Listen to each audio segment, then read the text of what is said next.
It just came like that. That's it. That's the preset. It's the Rock 1 preset.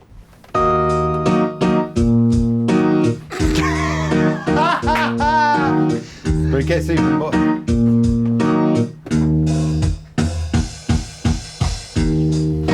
Wholesale.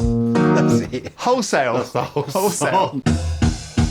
Finally, someone let me out of my cage. That's fucking awesome. On Cracker Island, it was born.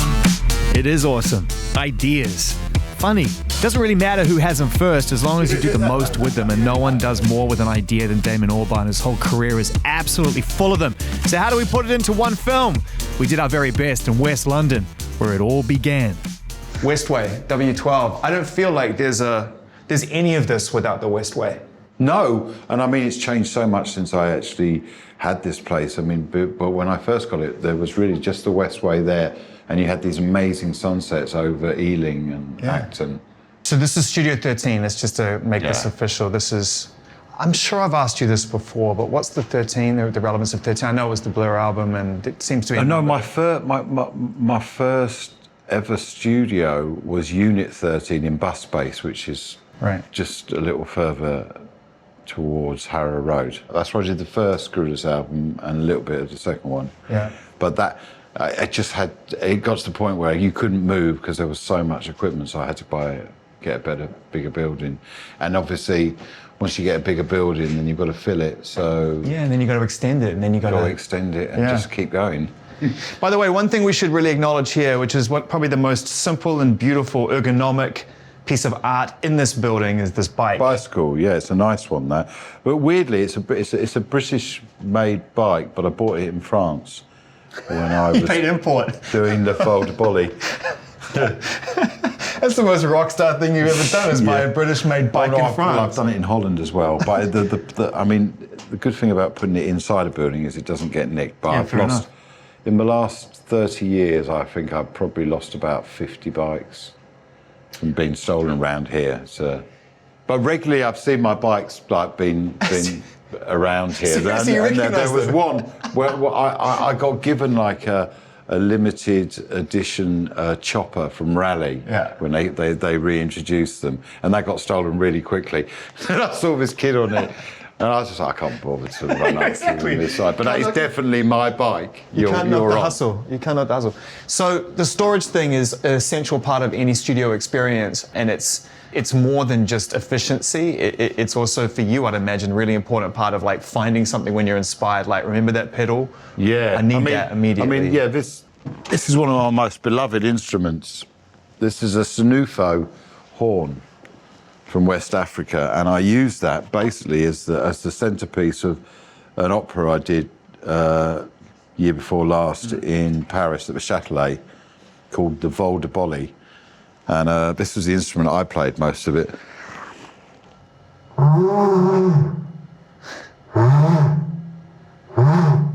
That sounds amazing. It's a beautiful, beautiful thing. That sounds amazing. Is it like any other kind of wind instrument? Is it all in the cheeks? Is it quite challenging to get a sound out of that? After a while. I mean, I hadn't played it for like a year and a half now, but I mean, I was really, really into it. And when I was, because I performed on the first run of the opera, I was in the band, and I had a voice changer on it, so I could muck about with the sound, so you could get it really high. And weirdly, although you get that down there, when you take that up a few octaves, there's so many more notes in it than you think there are. So it's beautiful. Lovely. Yeah, it's amazing. Do you remember that time when we went to Mali and I bought a traditional drum from Mali, and then I sat on the van and I was playing it on the way back, and Remy told me to shut the fuck up? Well, he was like, yeah, mate, look, we just heard someone playing that well. We don't need to hear you playing it back. Well, that's not fair.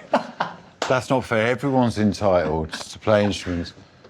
So this is another of my beloved instruments. This is a French 19th century monochord. What? So it's like a violin and a piano, and the thing that's so beautiful about this, it's got its...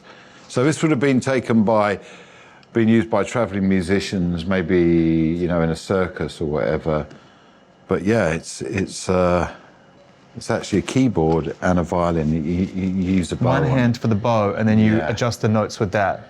That is one of the coolest things I've ever seen. It's beautiful. Have you ever seen another one? It looks like it's one of them. Well, actually, because I used this as well in the Voldebolly, it just didn't have the volume and the consistency of sound. Right. So I bought another one, which was a cello version, which was like this. The French were really big at making these in the 19th century, but they're beautiful, beautiful instruments. That's amazing. Yeah, this is incredible in here because this is where, like you say, a lot of the discoveries around the world are. Like, look at all these shell instruments. Why calls it a rubbish violin? That's not very nice. Who wrote that? I haven't written any of these. These are quite a new addition. Rubbish violin. Is it the first time you've noticed that? Yes. That's been the longest running in-joke. Yeah. Yes, probably. At the studio. This has just got lots of weird sort of string-related things. There's a lot of Chinese instruments that I bought when I was doing Monkey Journey to the West when Jamie and I. So we were so lucky. We managed to travel around the whole of China in that period when it was actually open. You couldn't do it now. It's that weird. It was about 5 years where they were actually up for people coming and poking around. Although we did always have a little car following us behind. Really? There was always completely engulfed in cigarette smoke. And they always used to get really pissed every day and then sort of get back in their car and follow us wherever we were going. This is the first of the electronic ones. This is just drum machines. So anyone who loves drum machines, this is a nice. Well, this is what I was saying before we started filming, when I said I love it when people buy the right toys. Like, if you come into some financial success and you got a bit of money to play with and you're not buying an MPC 3000 or, you know what I mean? I've been buying these from day one, you know what I mean? I've been buying stuff. I was trying to find some, like one of my early thing here would be this. This was my first ever voice changer. I bought a Boss voice transformer.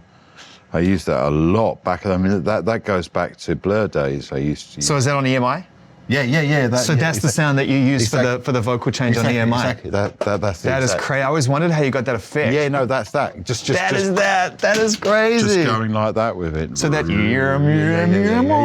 That's awesome. That's that. Well, this is what I did. Those early Alaska songs on. No way. Yeah. Seriously? Yeah. Seriously? That's Connection? Yeah, that's Connection. That. Yeah. The thing I always thought about with Connection, which is interesting to me, was it's almost like a brother or a sister to Song 2. It's almost like you were trying out the dynamic of Song 2 with Connection. But the weird thing about Song 2 is that when I originally wrote it, it was like a lounge song. It was Graham who was just not interested in anything. He just wanted to do. So you had so it was more like, I got my head checked, yeah. By a jumbo jet. Oh, you didn't do the woohoo. Seriously, you still had the woohoo. Yeah, I had the woohoo from the beginning. Have you got that demo somewhere? Somewhere. Wow. Somewhere. Do you archive that stuff? Yes. That is. There's always someone who claims they wrote your song. Right. Checkmate. So that's why you've got to keep your demos. I love corridors at places like this because of the people that walk down them. Who's walked down here that's been like... Well, the hilarious thing was Snoop with his bodyguards, because he had a bodyguard at the front door and one here. Right. And I was like, guys, there's nothing going on in here. You just can relax, go and sit down, just chill. It's funny. I was growing up as a kid in Lagos, Nigeria. I never thought that one day I would work with Gorillaz and with Damon. I never thought that would happen, and it's happened, and it's been an amazing experience working with Damon. So this is where you do a huge amount of the creative writing. What is the day like? Like, how do you approach the recording side of things? Is it as and when? Do you treat it like a job? Do you come in at a certain time and do the days? Yeah. I start at 10 and finish at 6. Right. I rarely deviate from that. I'm about to leave here and sort of pass this on as a place just to be used by other people, because I'm moving all my stuff down to Devon. So you're going to live full-time in Devon now? Not full-time, but pretty much. Enough. Yeah.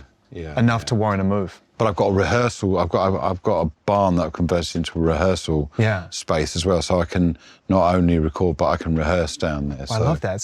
That's a good excuse to come do another one of these. Yeah. Oh no, absolutely. My goodness. Can I ask you? Are you a little bit melancholic about leaving this place, given all the memories you've had here and all the experiences? Oh, no, when I say I'm leaving it, that's a bit melodramatic. No, I know, but you won't. I still have offices here. Sure, but it's not going to be the central creative location for you anymore. No. But that's because I just like being by the sea, and I just like a quieter life, That's going to make access a little more challenging, though, isn't it? People to come and go, or are they up for it? Everyone wants to come. Well, the thing is, this is what I've made. I've turned some of the barns into a really nice place to live. So let's talk about this room. Who's been in here? Like, what's been in here? Yeah, like what's the session that you just immediately think about? Like, well, I suppose Bobby Womack was a really beautiful, because we made a whole album here with him. Yeah. That was a really, fuck, man. Has anyone got a list? I made a list. This is the top of the head list. Okay. This isn't even nearly the length of the chronological list. Okay. De La Soul. Yeah. Bobby Womack. Yeah. Grace Jones. Yes. Oh, God, we had some amazing nights here with Grace Jones. Lou Reed. Not here, New York. How was that? Really, well, that took a year. I sent him 3 songs. Each one came back with a really snotty email going, "Don't like it, leave me alone." Perfect. 4th time, not 3rd time lucky, 4th time lucky on this occasion, he went, "Okay, I might be able to do something with this." And then, so Jamie, Remy and I turned up in New York at the studio. It was a really, really stormy afternoon. And he wouldn't let Jamie or Remy into the studio. He'd only let me in. So they were literally refused entry. Jamie was particularly crestfallen by that. And I had a cup of tea with him. And then he said, "Right, I've got to go uptown and I'm going to write while I'm in the taxi and I'll come back later." So I just sat around waiting for him. When he came back, he said, "Look, I've written all these words about my thoughts on plastic.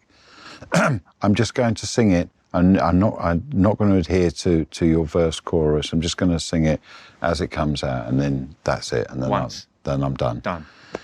But it was a brilliant process, and I love that now of just writing a whole stream of words and then singing. I rarely employ it but I should do it more because it's so brilliant if you can do it, What I'd love to know is that when you leave that room, even with all of the experiences you've had across multiple different parts of your life, and you've got this thing.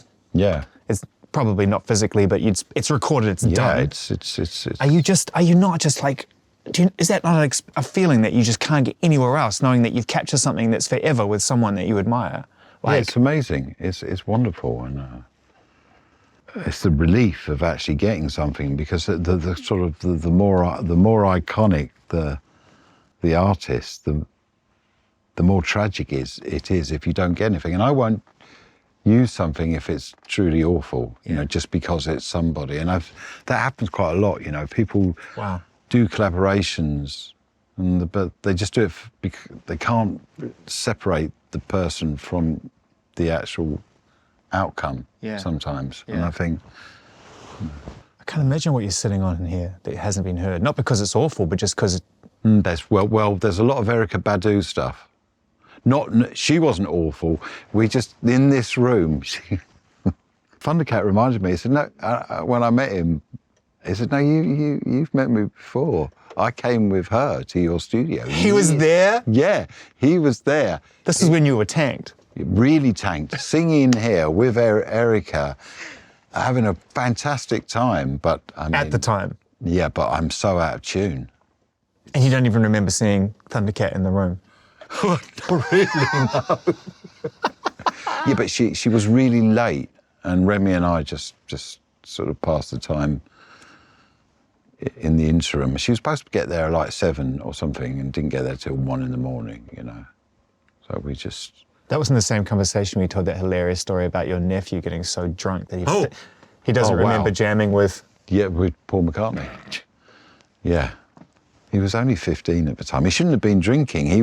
I'd only let him come because, you know, I thought it would be fun. So he was serving drinks for everyone, but I didn't know he was finishing off a few sneaky ones on the side. A few sneaky ones, and then he gets this opportunity. It was Paul Simonon, Paul McCartney, Remy, myself, and we all start jamming because I've given Paul McCartney this gift of a bass ngoni, which is a fantastic Malian instrument. Yeah. So he just wants to try it out, yeah. you know. And then, you know, we invite Rudy, is his name, to come and play with us because I've got some bongos. He just loses his shit and just starts doing this totally nothing related to what we're playing. And it was hilarious. Everyone's looking at each other. What's Macca? Macca's like, all right, man, it sounds... Yeah, you know, go for it. Because he's nice, so he's cool. going to be... But no, he couldn't remember anything about it the next day. So the 13 archives, we're going to go upstairs and look at the rest of the place and then settle and talk about the new album. But while we're in this room, the 13 archives, like what you've captured here and we have not heard, is there any way of even putting into words the amount of music that you've got that hasn't been shared yet? There's lots of stuff. I mean, there's sometimes there's De La Soul tunes that I haven't released. There's there's a Most Def tune with Suleiman. Wow. Which is really cool, called Fresh Arrivals. Which every time I see him, he says, man, we've got to put that out. Yeah. I don't know why we didn't put it out at the time. It's really great. But and then sometimes, because things don't sort of, you know, because there are cycles for everything, and if it doesn't make that cycle, because you're on something completely different, you kind of forget about it. And don't you run the risk then of it being something that is an afterthought? Like one day you're not going to be... It wasn't an afterthought, we just didn't make it onto Plastic Beach. For other people. Because we had Sweepstakes, which was just such a brilliant... Yeah. Need another tune like But do you have this thing of like, well, what's going to happen? Like one day you won't be here. Let's call it 100. You do the Donald Bradman, or you know, you get to 99. You do the Donald Bradman. That would be a very, very, very nice age to get to. Right. But then, do you worry about what other people do with it? We have that all wrapped up because there's so much music, and I feel like you're very deliberate about the way that you share and release. And I think it's all, you know, at the end of the day, I try not to be precious. You know, I care, and I'm very passionate and very diligent. But I try not to be a precious. I think that's one of the things that I don't like about the music business is how precious it makes people sometimes, and the movie industry and everything. People, I know they're protecting themselves and everything, but sometimes it's a bit too precious for me. Do you think, especially award season, that gets very precious. You're never good at that. No, you're terrible at that. In fact, I highly recommend, if you get a second, if you're inspired by this conversation, to go and see some of Damon's greatest award hits.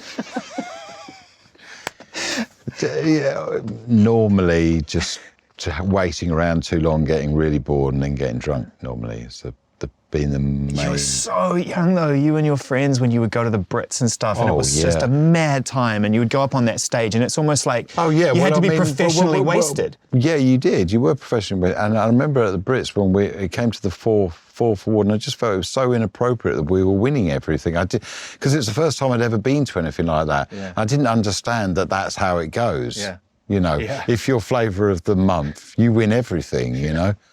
Which again is a very disingenuous place to be when you want to be entirely genuine. It's bullshit as well, though. It's just the whole awards are bullshit. They're all fucking bullshit. Yeah. You know, because they just don't represent really what's going on, and it's all to do with the people in the room who make the decisions and the politics and the economics, and it's not fair. I don't think they're fair ever. Yeah. You know, so if something's not fair, it shouldn't exist. There was that brief little window, right, while we're talking about it, where fuck fair, we're in competition, and it was like you and Oasis, and it was but this was the thing. It was like the fourth time we went up. I was like, I don't know, it was for best something. Yeah. And I said, look, this is ridiculous. I was winning everything. Oasis are like, you know, smashing it as well. but it didn't translate properly. Backfire. So did Noel record here? Yeah. So how was that moment? Great. You guys had already communicated before, obviously, the recording, but was it still fresh? Noel's great. Noel's got a really, totally different kind of voice to me. He's super accurate when he does everything. Everything is like, it's almost mathematical. And he holds a note with really pure. Yeah, really. He can really hold a note. No, definitely. You've opened the door throughout the years to whoever is out there, literally out there, in the streets doing exciting shit. Whether it's Octavian, Sims. Yeah, Sims, I mean, that was brilliant, that. You were early on that as well. Yeah, really early. Should we keep walking?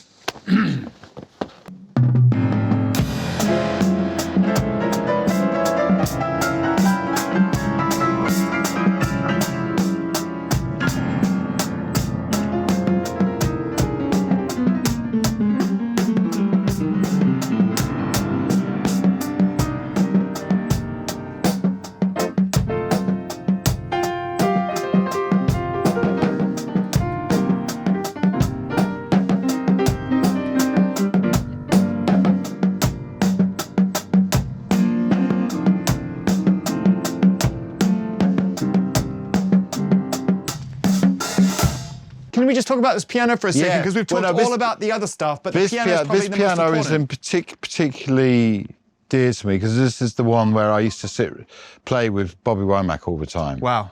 Having him sitting right next to you singing and playing just those chords that inspired him. I mean, he loves a chord like that.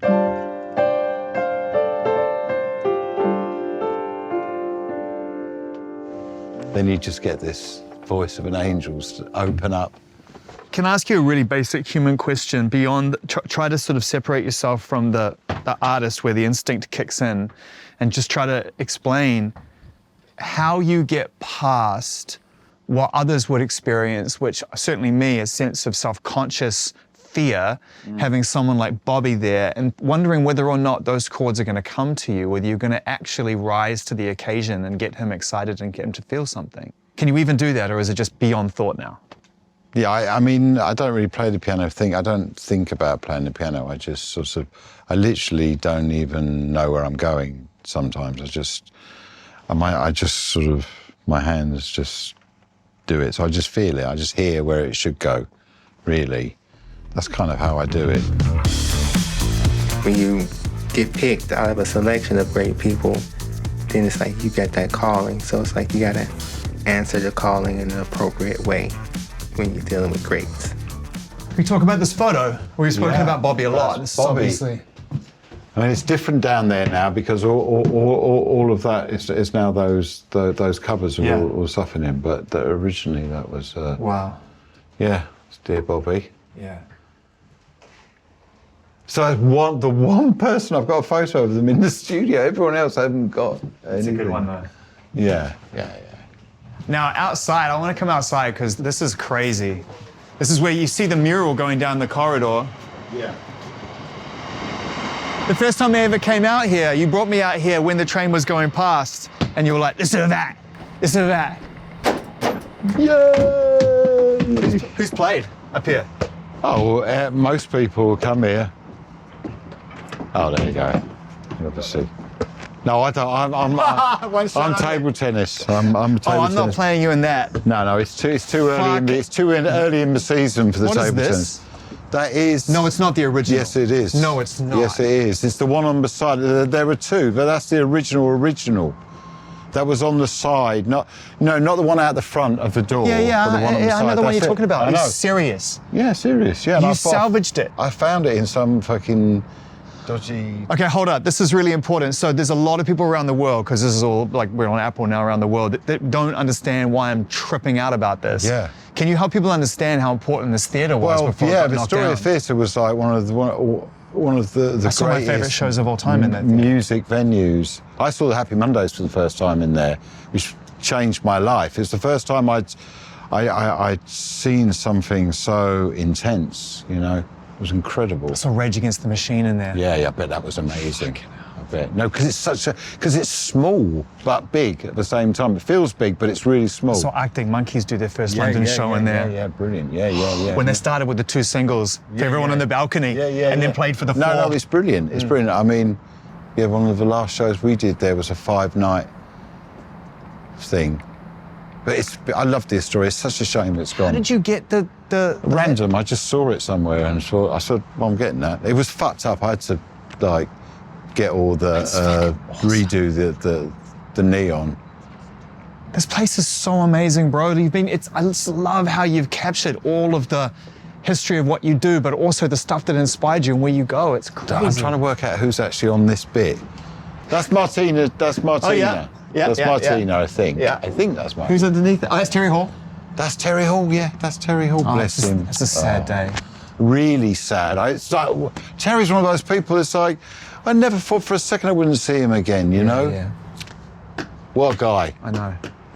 So when I first got this place, there were none of this. This didn't exist. It's kind of interesting that the Imperial College of Art is across the road. It's not Imperial College of Art. That is their hardcore chemistry labs. So occasionally we see a sort of a mutant monkey stroke human run up to the window and then get dragged away by people with masks on. Very Gorillaz. Not often. Very Gorillaz. Yeah, exactly. So. Very in keeping.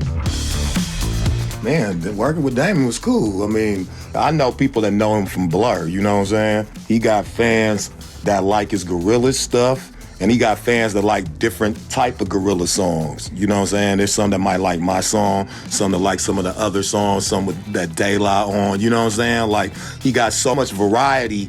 He know what he doing, obviously. I just feel like he a great musician, you feel me? So we should talk a bit about the art here. Yeah. So this is a Sutcliffe original. Yeah.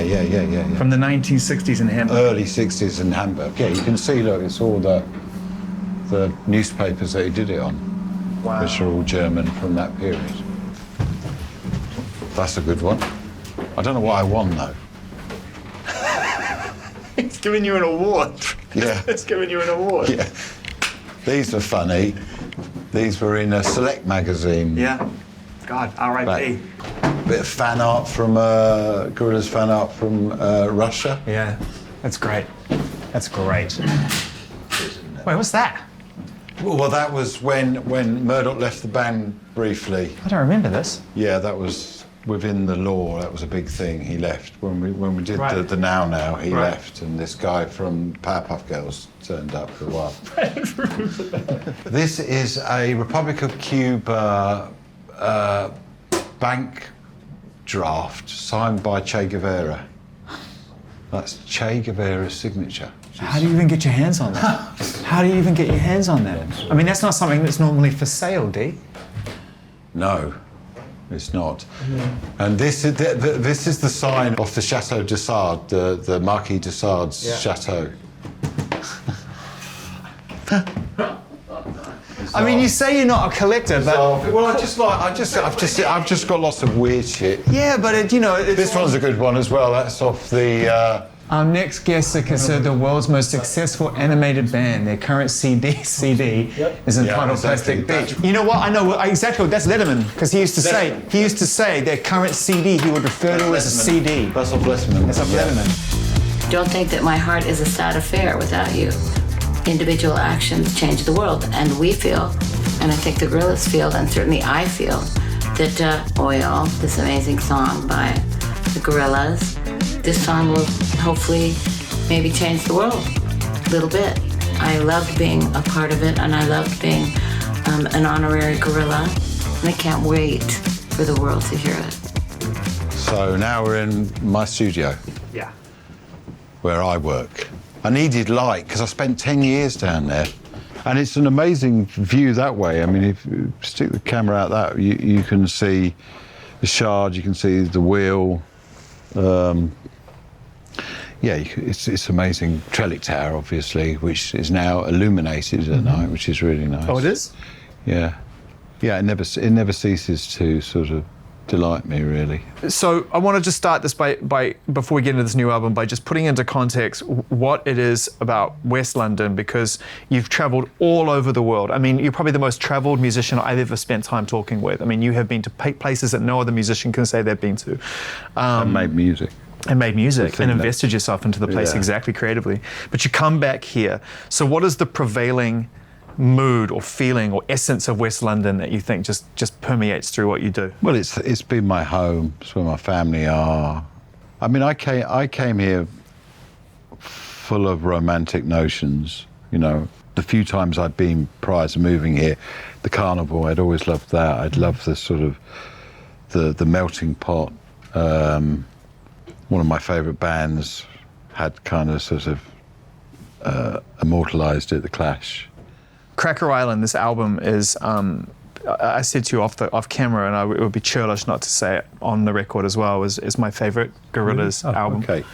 And I absolutely love it, and just the writing and the collaboration between you and Greg Kurstin. Yeah, he's incredible. He really is. We'd gone out on the Thursday night, and Tanya was like, you agreed to meet Greg Kurstin. This was on Friday morning, and I was like, I don't want to. I've done enough work this week. I don't want to do it. And anyway, he's a pop producer. Why would I want to do that? And she was like, he is cleared, but he's the biggest producer in the world. Yeah. You need to go and talk to him. At least go and have a cup of tea. And, you know, I'm so glad I did, because we literally, we did Silent Running that afternoon. Beautiful. So that was the start. Yeah. That's a deep start. Yeah, and we pretty much finished it that afternoon. Were you hungover? Yeah. You can hear a little bit now, isn't it? There's a melancholy that comes out of removing the facade when you've had too much to drink the next day, right? No, yeah, I mean, I wouldn't recommend it every day, but sometimes it can really help, obviously. But no, I was so glad, because he's just, firstly, a lovely guy, super talented. Turned out we had almost identical taste in music from the 80s. We were both in like sort of indie bands in the early 90s. You know, it just goes on and on. Yeah. And we just had a great time. I'd love to make another record with him. Well, he unlocked a sound that I think Gorillaz in a weird way has been searching for, which is just this unashamed pop. Yeah. Yeah, some other people have said it's a pop album. I do hope it's a pop album. I do hope it is. Oh, I mean, it is absolutely. That's great, because it's quite hard in your mid-50s to make a pop album. Well, it's tasteful pop. Yeah. Well, there's a difference. Fingers crossed. I mean, it's what it is, isn't it? It will end up where it is. But it's nice. It's nice to be, you know, I'm happy to make a pop record. It's like I've been trying to make a pop record for years. Yeah. Yeah. Well, also you're beholden to whoever you're collaborating with to some degree, right? Yeah, totally. And that's the thing is, you know, you just have to trust the process and accept it where it leads you. You know, sometimes it doesn't lead you necessarily where you expected it to lead you. Oh, it starts unexpected. I'm used to Gorillaz having some kind of introduction to a concept that's really laid out on a plate for us. And this one just 1, 2, 3, 4, down, and you're in. It's like no delay. The Crackers on Cracker Island are a cult. Their truth is distorted. They're propagating their own misinformation. Demise, really. Yes, exactly. That's what the album feels like to me. It feels like you've created your own and end of the they world. Are crackers. Right. Yeah. When did this concept start to present itself?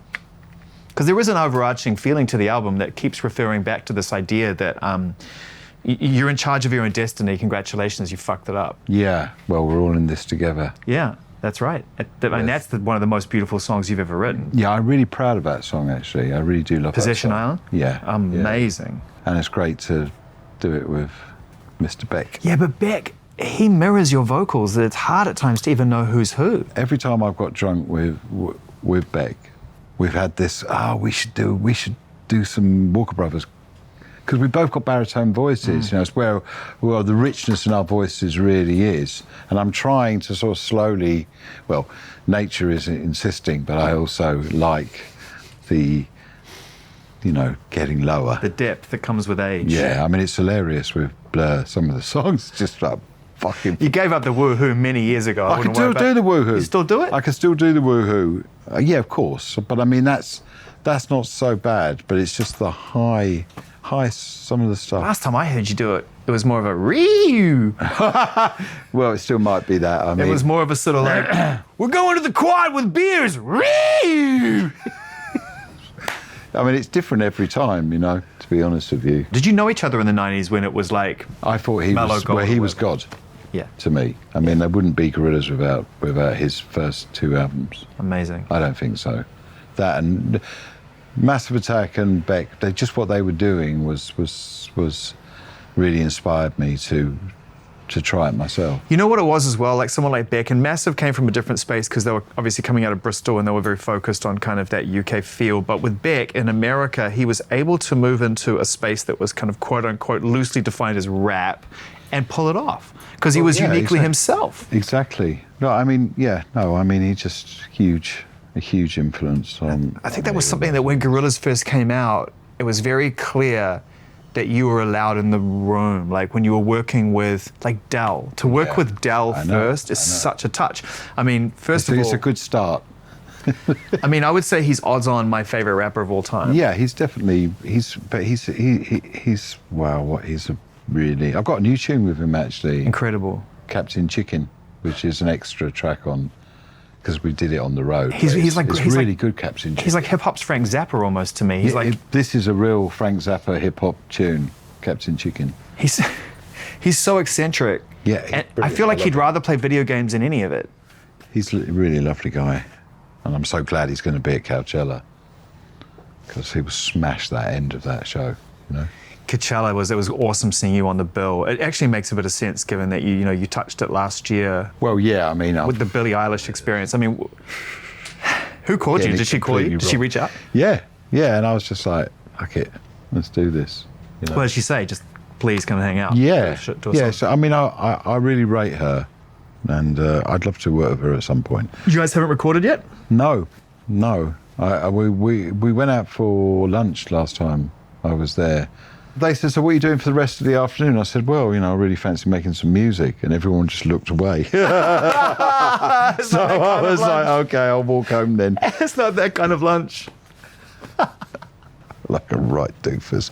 Anyway, at some point, I'm sure it'll happen. Yeah, for sure. Did you get a taste of it then? Were you like, Were you in discussions with Coachella when you stepped on stage with her last year, or was it? No.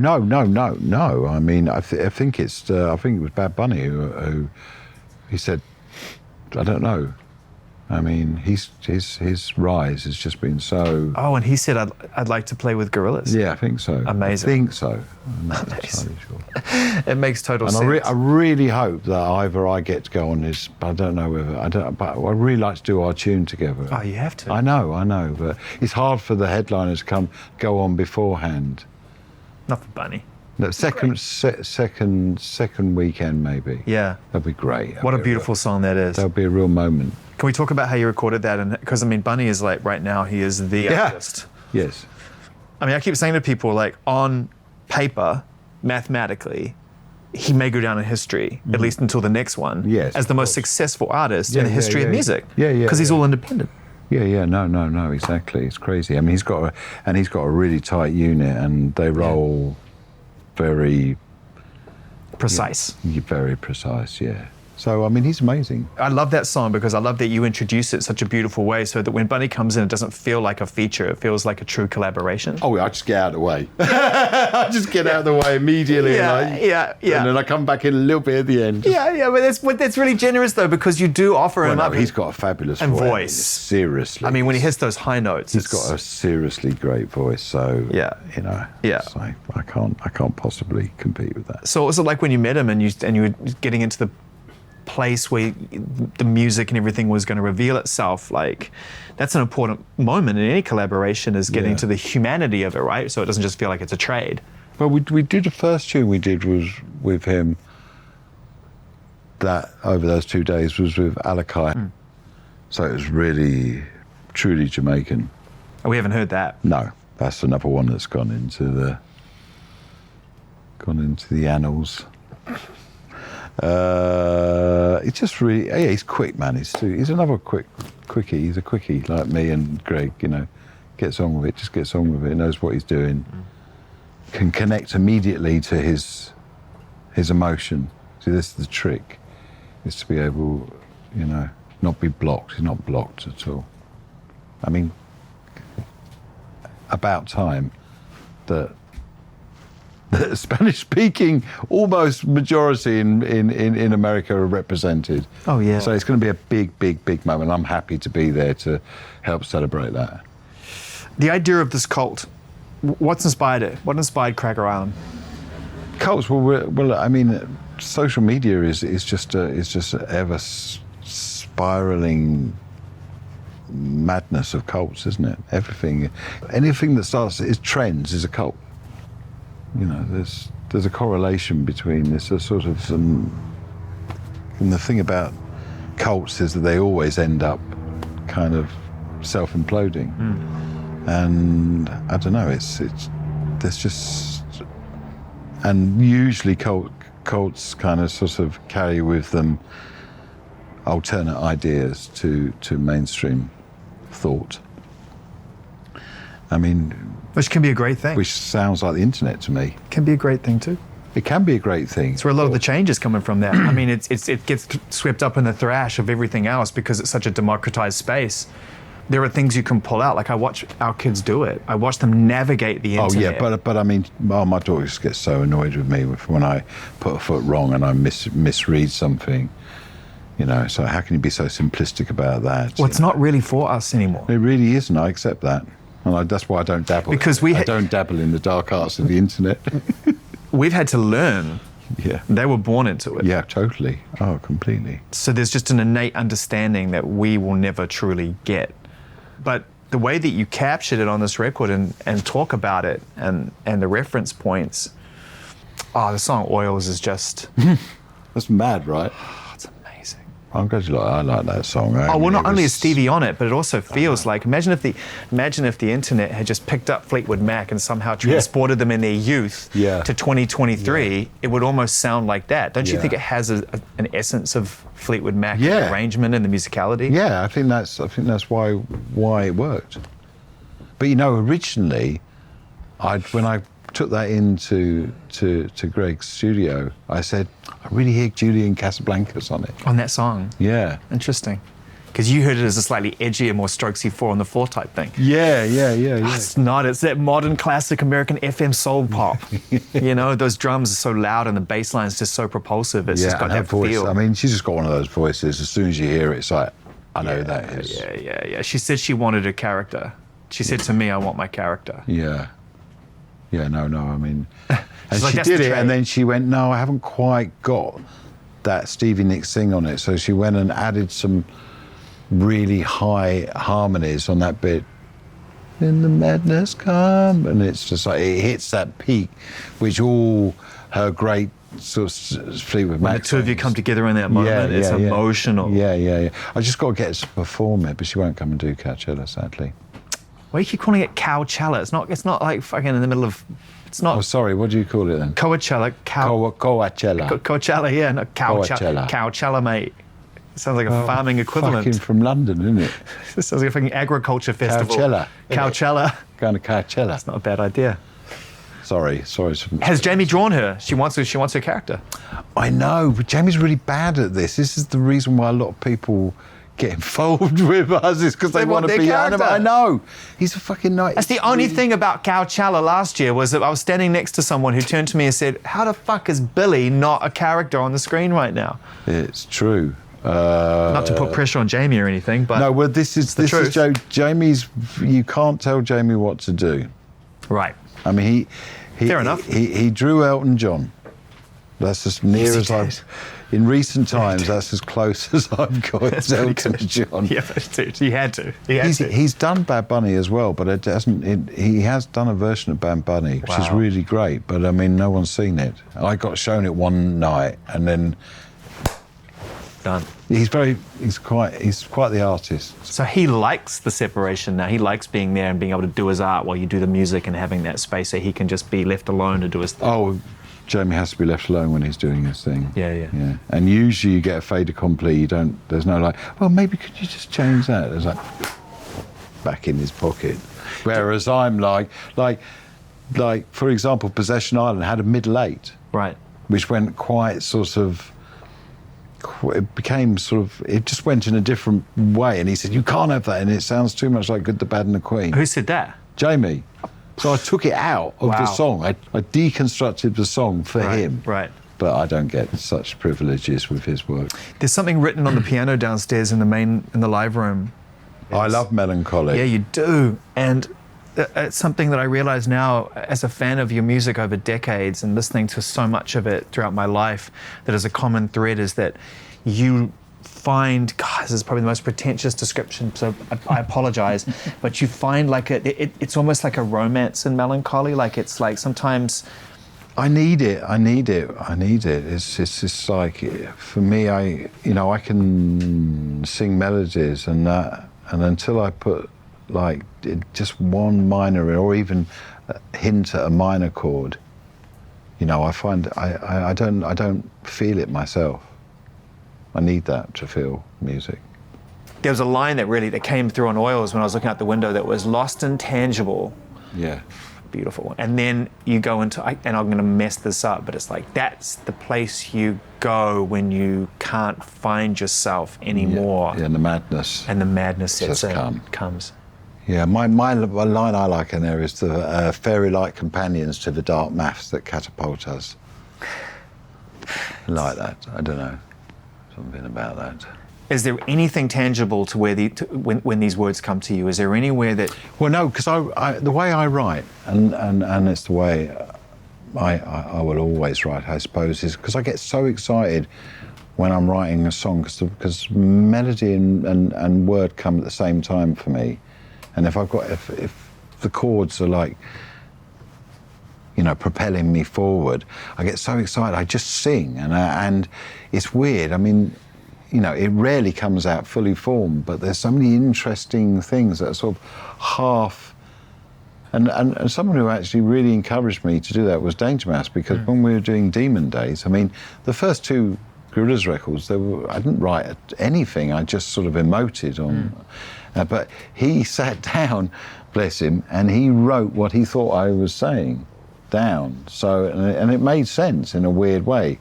I suppose it's akin to mumble rap.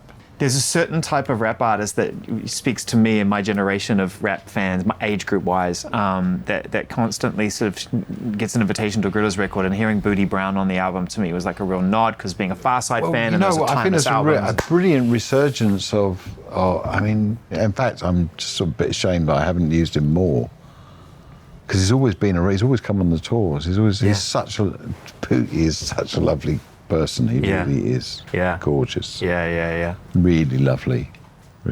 So you're at a position now post Coachella where, I mean, this is the biggest sounding Gorillaz album that you've made, just in terms of the sound and the feel. It's the pop album you've always wanted to make.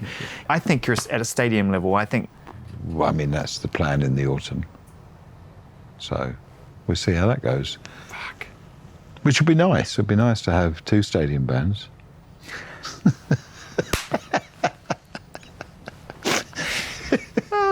That was the best insight into the real Damon. Exactly. That was the humble magnificence that drives the entire fucking thing. Ruins everything. Destroys. Right? I mean, we spent 4 hours the hard here, work. Yeah. just like, I don't know how I discovered that. I'm sitting on this bank, so I don't even know I owned it. And then it's like, but really, That's true, though.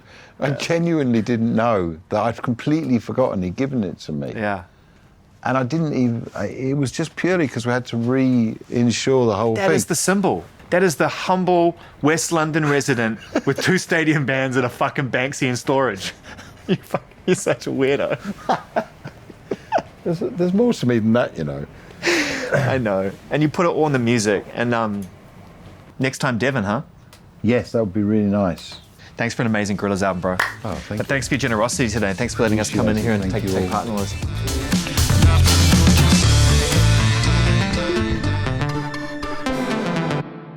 This is David De La Soul holding it down for Gorillaz, Cracker Island, out now, new music, amazing. Man, I can't wait. The best part is always getting into the studio with Damon, whether it's an invitation to feature on a record or just sit down and listen. I'm always excited. The mashups, the pairing, the features is always interesting. He always has a stellar bunch of people on there, and we've been so thankful to be a part of projects in the past. So look out for it. This is a great album. Cracker Island is coming to you. And long live Gorillaz, man. We love y'all. Peace. De La.